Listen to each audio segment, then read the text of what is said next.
What's up, guys? It's me, Samurai Blue Talk, with my first video. And today, I'm just going to be taking a look back at Japan's 2022 World Cup and what to take away from it, sort of, and just analysis of what happened. So, first things first, the goal for this World Cup was to be in the top 8 to make the quarterfinals. And that didn't happen. But for starters, we were in a group with Germany, Costa Rica, and Spain.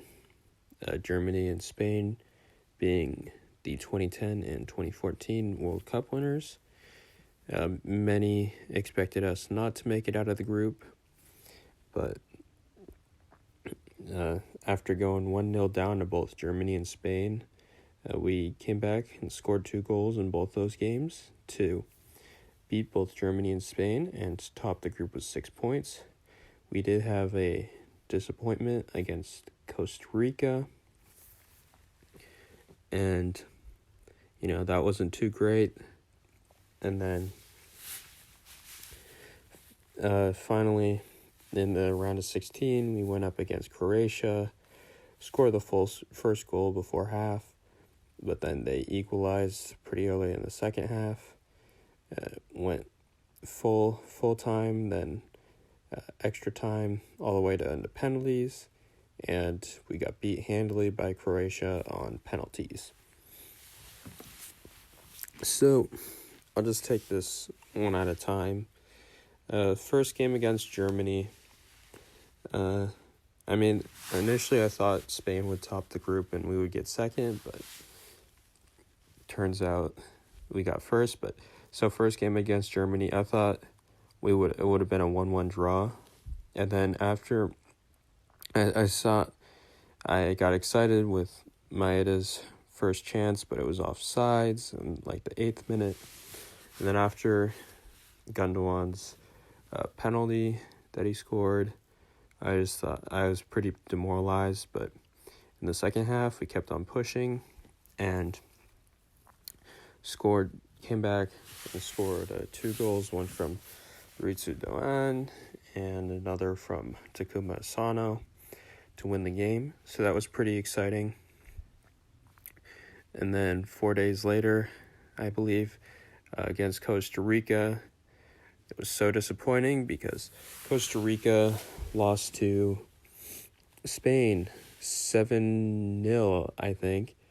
And so they you could just tell at the beginning of the game they weren't that confident, but I feel like we weren't aggressive enough in like taking advantage of their lack of confidence and just getting an early lead on them. And so what happened is they started to gain confidence throughout the game. We didn't really get too many great chances at the goal. And then just a bad ball and sort of a keeper misplay, and they score a goal, and we didn't do anything. So the Costa Rica game was definitely disappointing. I thought at that point we would have been grouped and the World Cup was done, but there was still a last match day against Spain, and so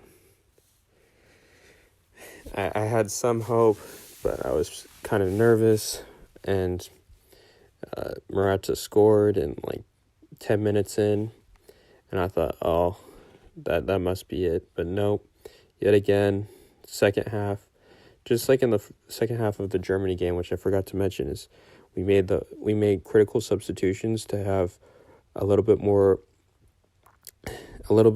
attacking players in the game, like subbing in like Kaoru Mitoma and Ritsu Doan for some of them, and Takuma Asano, or so some sort of combination. But basically the subs made us a little bit more aggressive and more of a goal scoring threat. And so we score 1 goal off of just pressuring Spain and getting the ball back, and Ritsu Doan with a great shot straight at the keeper, but he deflects it into the goal. And then pretty soon after, ball cross goal, and then Matoma barely keeps it in, and then Tanaka just basically knees the ball into the net. So pretty good goal in my opinion. But yeah, so we topped the group, and then against Croatia in the round of 16, we scored the first goal at the before the first half ends. Daisen Maeda off of a cross from a corner. And then after halftime, we didn't make the Moriyasu didn't make the substitutions that he made in the Spain and sort of Costa Rica and Germany game as well, to be more offensively aggressive. And at the time, I wasn't really sure if he should have done that or not. It's just hard to say because, he did. You're one goal up. Why stop it if it's working? But at the same time, you might want to stick to the same plan that led you to win the other games. So, I can't really blame him for the call at that point, because, I wasn't exactly sure which choice was better anyways.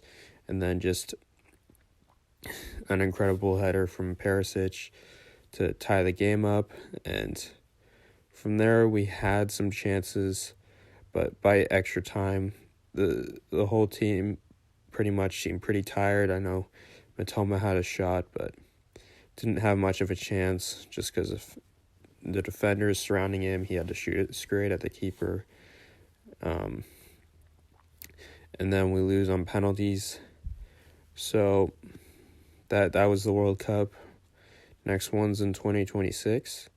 But let me talk about what this means. So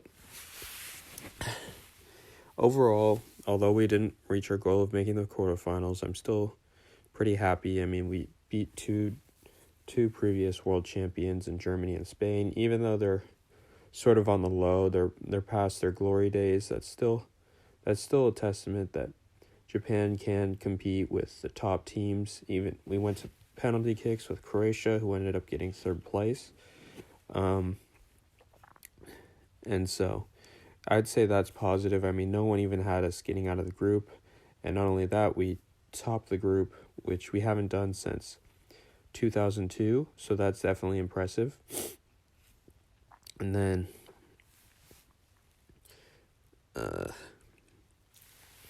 another thing is I believe we just got unlucky with our round of 16 matchup. We topped the group. I truly believe we would have beaten literally any other second place team in the group, second place group team in the World Cup. And Croatia was the only team that got second in the group to make it past the round of 16. I believe that the other teams were USA, Senegal, Australia, Poland, Korea, Switzerland, and I'm forgetting the others right now. Spain, we beat Spain, and then one more that what was it? I can't exactly remember right now, but and the last was Croatia, of course. So Croatia was the only second place group team that placed second in the group to make it to the quarterfinals to win their first round match, and ended up making third place. So I think Japan was just unlucky with that. If we would have gotten a different opponent, I think we would have had a much higher chance of winning, but that's just not what happened. So I'd still say overall it was a pretty good World Cup. We tried our best, And another thing is we were the only Asian team to reach the round of 16 in consecutive World Cups, so that's another good thing.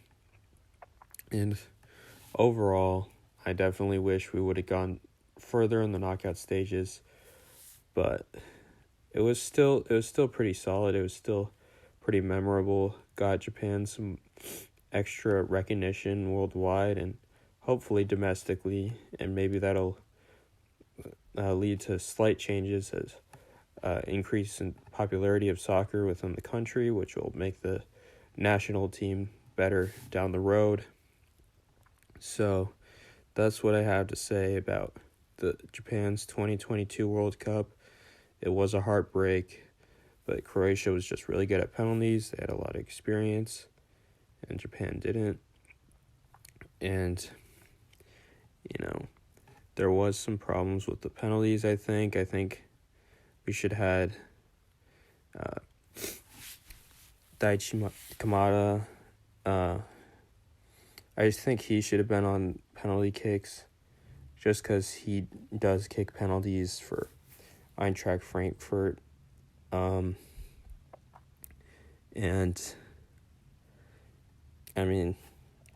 I think other than that, I think Mitoma was a good choice.